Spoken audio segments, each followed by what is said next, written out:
नमस्कार मित्रों, पीठासीन अधिकारी का रिपोर्ट या इसी को कहते हैं प्रतिवेदन। यह फॉर्म 5 भागों में है। भाग 1 और भाग 3 सभी मतदान दल के द्वारा भरे जाएंगे। भाग 2 पावर पैक का रिप्लेसमेंट होने पर अर्थात वीवीपैट या कंट्रोल यूनिट का जब बैटरी चेंज होगा तब भरा जाएगा। भाग 4 है मॉक पोल के दौरान यदि सीयू, बीयू या वीवीपैट का प्रतिस्थापन होता है तब बदले जाएंगे। और भाग 5 है कि मतदान के दौरान वीवीपैट या ईवीएम का पूरा सेट बदलने पर भरे जाएंगे। तो आइए देखते हैं कि एक एक भाग में क्या भरना है। भाग 1 मॉक पोल प्रमाण पत्र से संबंधित है। सबसे पहले लिखेंगे निर्वाचन का नाम। तो यह लोकसभा चुनाव हो रहा है, इसलिए लिखेंगे लोकसभा चुनाव 2024। उसके नीचे विधानसभा क्षेत्र और उसका संख्या लिखिएगा और उसका नाम लिखेंगे। जैसे यहाँ लिखे हैं 11 यानी विधानसभा क्षेत्र का यह संख्या है। जामा उसका नाम है और बगल में लिखे हैं एसटी कि जहाँ पर वह क्षेत्र अनुसूचित जनजाति के लिए रिजर्व्ड है तो वहाँ लिखेंगे एसटी। हिंदी में भी लिख सकते हैं। अगर अनुसूचित जाति के लिए रहता तो एसी। अगर कुछ नहीं रहेगा तो कुछ नहीं लिखेंगे, केवल संख्या और नाम लिखेंगे। तो आप जिस क्षेत्र में जाएंगे उस विधानसभा क्षेत्र का संख्या देंगे और उसका नाम देंगे। ठीक इसी तरह संसदीय निर्वाचन क्षेत्र यानी लोकसभा क्षेत्र का नाम लिखना है तो पहले संख्या लिखेंगे 02 दुमका एसटी। आप जिस क्षेत्र में होंगे उसका संख्या लिखेंगे और उस लोकसभा क्षेत्र का नाम लिखेंगे।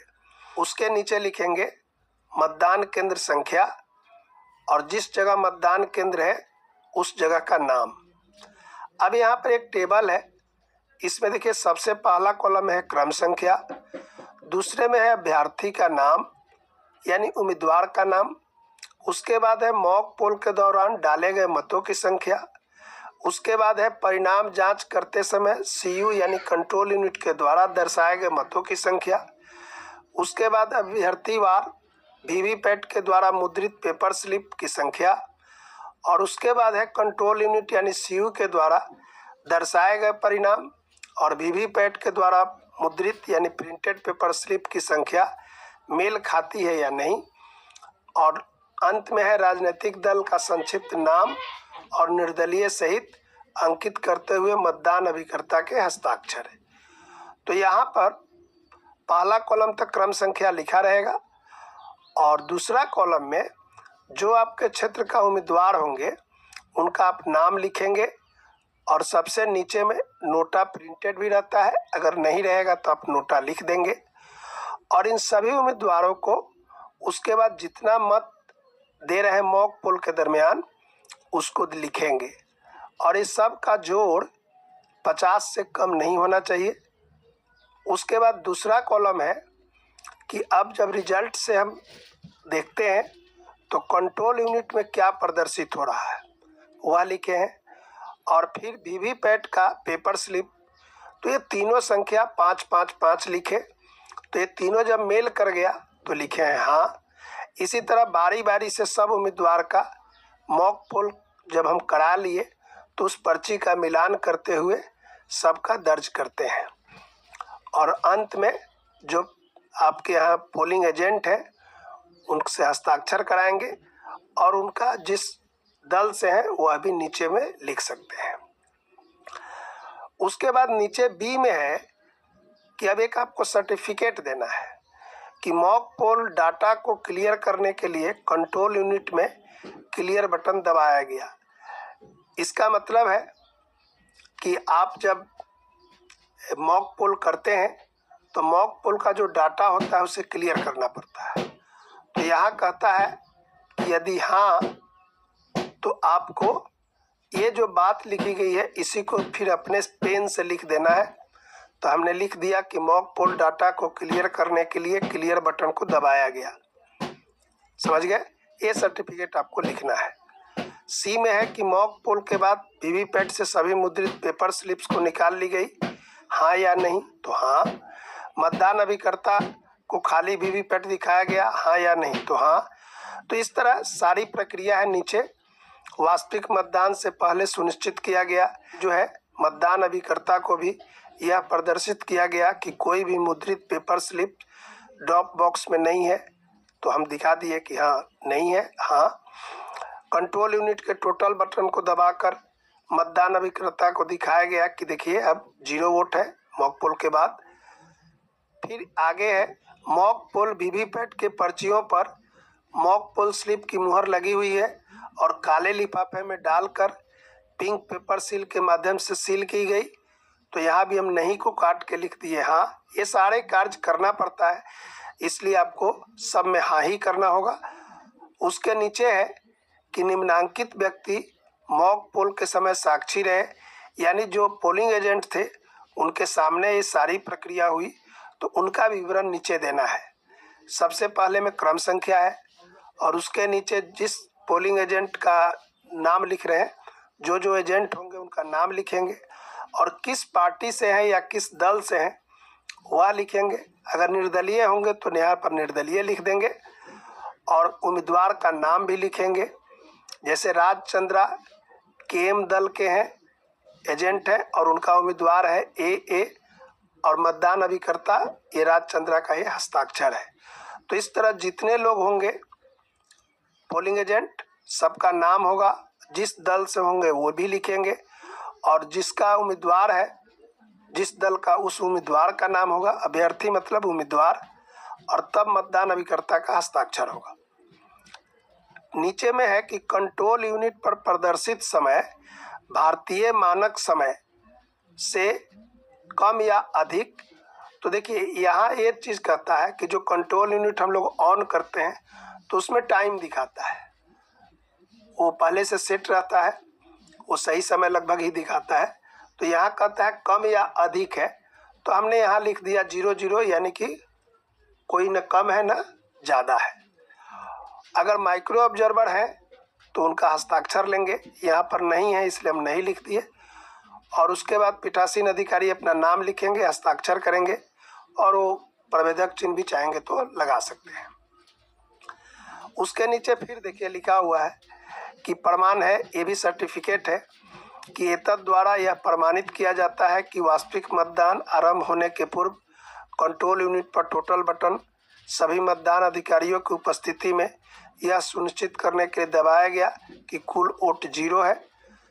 बात समझ में आई कि जब हम मॉक पोल कर लिए और क्लियर कर लिए तो ये पुनः कहता है कि आप इसको प्रमाण दीजिए कि सभी जो भी मतदान दल में शामिल थे सबने देखा और उनके सामने दबा के पुनः दिखा दिया गया कि देखिए क्लियर बटन के बाद टोटल वोट 0 है। अब मतदान शुरू होने के पहले, मैंने वास्तविक मतदान प्रारंभ होने के पहले। तो यहाँ दो चीज़ है कि पहला में है कि कंट्रोल यूनिट टोटल वोट 0 दर्शाती है, तो हमने टिक मार दिया कि यह यस, 9 का चिन्ह लगा दिए। अगर नहीं रहता तो फिर वहाँ पर आपको हटाना पड़ता, तो हम पहला वाला ही लिए कि मेरा हटाया गया था। उसके नीचे पीठासीन अधिकारी नाम और हस्ताक्षर करेंगे और उसके नीचे जो मतदान दल के कर्मी हैं वो उनका नाम होगा और उनका हस्ताक्षर होगा। जैसे यहाँ शिवराज प्रसाद P1 यानी प्रथम मतदान पदाधिकारी हैं, वैसे ही जिनका नाम और पदनाम लिखेंगे और वो हस्ताक्षर करेंगे। तो इस तरह ये पहला पार्ट में इतनी जानकारी आपको देनी है। ये है भाग 2। तो भाग 2 तब भरेंगे जब कंट्रोल यूनिट में पावर पैक प्रतिस्थापन होगा, चाहे वो मॉक पोल हो या मतदान के दौरान हो। तो उस समय भी आपको निर्वाचन से लेकर मतदान केंद्र संख्या भरना है। उसके बाद कंट्रोल यूनिट का यूनिक आईडी लिखना है, पावर पैक बदलने का कारण बताना है कि क्यों बदले। तो ये सब तब भरेंगे जब आपके यहाँ पावर पैक चेंज होगा, अन्यथा इसमें कुछ नहीं भरना है भाग 2 में। भाग 3 सबको भरना है। तो पहले जैसा ऊपर में लिख देंगे निर्वाचन, विधानसभा क्षेत्र, लोकसभा क्षेत्र और बूथ का संख्या, और नीचे कि यह प्रमाणित किया जाता है कि निम्नलिखित व्यक्तियों की उपस्थिति में मतदान के अंत में कंट्रोल यूनिट का क्लोज बटन दबाया गया। मतलब कि मतदान समाप्त हो गया तो सबके सामने क्लोज बटन दबाकर मतदान को बंद किया गया। तो ये सर्टिफिकेट देना है। यहाँ पर जो भी मतदान अधिकारी हैं उनका नाम होगा, उनका पदनाम होगा और वो हस्ताक्षर करेंगे। और उसके नीचे जैसे पहले पोलिंग एजेंट का साइन लिए हैं वैसे साइन लेंगे। पहले पोलिंग एजेंट का नाम होगा, जिस दल के होंगे वो दल लिखेंगे, उस दल के उम्मीदवार का नाम लिखेंगे और उसके बाद पोलिंग एजेंट का हस्ताक्षर होगा। नीचे में पीठासीन अधिकारी का नाम और हस्ताक्षर होगा। बाकी कुछ नहीं लिखना है। भाग 4 ईवीएम वीवीपैट का रिप्लेसमेंट होगा तब। तो हम जानते हैं कि मॉक पोल के समय जो मशीन यानी बीयू खराब होगा तो सिर्फ बीयू बदलाएगा, सीयू खराब होगा तो सिर्फ सीयू बदलाएगा और वीवीपैट खराब होगा तो वीवीपैट बदलाएगा। तो जब बदले जाएंगे तो पहले की तरह आपको लिखना होगा निर्वाचन का नाम, विधानसभा क्षेत्र और उसका संख्या, संसदीय क्षेत्र का नाम, ये सब जैसे पहले भरे हैं भरेंगे। और नीचे जो मशीन खराब है उसी का विवरण है। पहला कॉलम में तो क्रम संख्या है, दूसरा में वितरण के समय दिए गए यूनिट का यूनिक आईडी यानी कि नंबर उसका लिखना है। अगर बीयू बदलेंगे तो बीयू के सामने नंबर, सीयू बदलेंगे तो सीयू का नंबर और वीवीपैट बदलेंगे तो वीवीपैट का नंबर।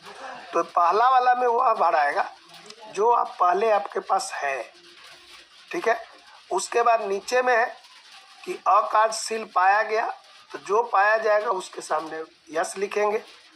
उसके नीचे उसका कारण बताना होगा और मॉक पोल के दौरान जो मिलेगा आपको माने बदलने के बाद तो उसका भी यूनिक आईडी यहाँ लिखना होगा। शुरू में लिखेंगे उसका आईडी जो मिला था और बाद में लिखेंगे रिप्लेसमेंट के बाद नया वाला मशीन का आईडी लिखेंगे। और फिर यहाँ पर मतदान एजेंट जो होंगे वो सभी का हस्ताक्षर लेना होगा। समझ गए। ठीक इसी तरह भाग 5 में है कि भाग 4 था मॉक पोल के दरमियान और भाग 5 है कि वास्तविक मतदान के समय अगर रिप्लेसमेंट होता है तो यहाँ पर भी वैसे ही विवरण देना है जैसे हम लोग पहले वाले में भाग 4 में दिए थे। तो याद क्या रहेगा यहाँ कि यहाँ क्या होता है कि अगर वीवीपैट खराब होगा तो सिर्फ वीवीपैट बदलाएगा, लेकिन अगर बीयू या सीयू खराब होगा तो पूरा सेट चेंज होता है।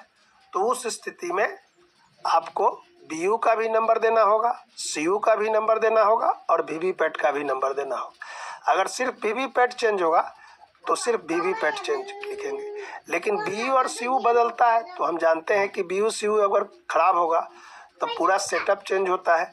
तो उस स्थिति में सारा का विवरण आपको देना होगा। उसके नीचे है जैसा हम लोग पहले भी देख चुके हैं कि मतदान अभिकर्ता का नाम होगा, जिस दल से होंगे वो दल लिखेंगे, अगर निर्दलीय होंगे तो निर्दलीय लिख देंगे, उस उम्मीदवार का नाम लिखेंगे जिनका वो एजेंट है और तब हस्ताक्षर लेंगे। उसके नीचे लिखा हुआ है कि यदि एक से अधिक बार यदि रिप्लेसमेंट एक दो बार ज़्यादा होता है तो सारा का विवरण भी इस तरह का अलग अलग भरना पड़ेगा हर बार। उसके नीचे पीठासीन अधिकारी का नाम और हस्ताक्षर होगा, सेक्टर अधिकारी का भी नाम और हस्ताक्षर होगा। देखिए ये बात ध्यान देना है कि पावर पैक चेंज होगा या मॉक पोल के दरमियान मशीन चेंज होते हैं या चुनाव के दरमियान, तो सारे स्थिति में पावर पैक हो या ईवीएम का सेट या वीवीपैट, ये सब सेक्टर मजिस्ट्रेट द्वारा ही उपलब्ध कराए जाते हैं, इसलिए उनका भी हस्ताक्षर लेना आवश्यक है। मुझे उम्मीद है कि आप पीठासीन अधिकारी का रिपोर्ट या प्रतिवेदन बहुत आसानी से भर लेंगे। इसके बाद हम लिफाफा कैसे तैयार करते हैं और किस लिफाफे में क्या रखकर स्ट्रॉन्ग रूम में जमा करते हैं उसके बारे में बताएंगे। आज इतना ही रखते हैं।